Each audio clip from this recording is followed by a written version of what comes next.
First one is Foe. Andy, do you want to introduce Foe? Yeah, this is a new science fiction thriller on Amazon Prime, starring Miss Rowan, because I can't pronounce her first name. Saoirse. Thank you. Saoirse and Paul Mescal, a science fiction thriller set in 2065. Here's a clip. Hen? Expecting anyone? I need to have an intimate understanding of your marriage, the good and the bad. I promise it's confidential. It's between you and me. Do you feel happy here? Of course I'm happy here. Aren't you? Do you feel you know how she would react in every situation? I've always had this fantasy that there's something else out there for me. Well, Paul Mescal gets everywhere, doesn't he? He does. From that trailer, I didn't think it was a science fiction film set in the future. So you've just surprised me, Andy. Okay, so we're in the future, 2065.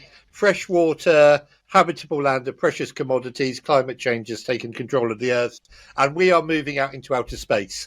We meet a young couple who are living on a farm, and a government agent turns up and says to the husband, we want you to go out and be one of our first people in outer space. You're an engineer.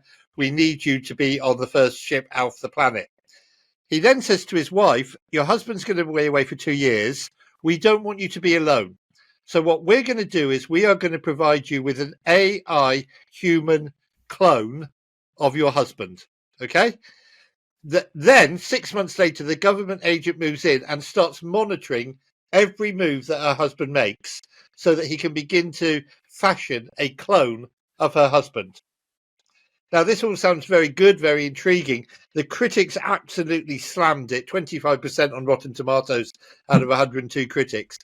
I can see why. It's dialogue heavy, it's slow, it's tedious, it's boring. There is a really good story to be told here of human clones replacing real people and sort of substituting them. Towards the end of the film, we're not quite sure who's who. Has the woman herself, has the wife been cloned? Is the husband been cloned? Is it the real husband back in the house? Is it the real wife back in the house? It all becomes a bit of a mismatch, and nothing is actually made clear towards the end. So I had a very mixed reaction to this. I thought there was a really good basic story here.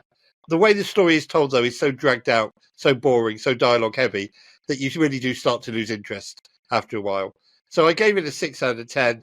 Great idea, but poorly executed. Right. So that's a 6 out of 10 for Foe. Is this streaming, or was this at Yeah, it's cinema? on Amazon Prime. I have seen Amazon this one Prime. as well. Oh, you have as go well. for Sorry, it. Emma. Yeah. Yeah, so I saw it at the film festival, Oh, right. and like you say, yes. you know, the critics really hated it, and the murmurings.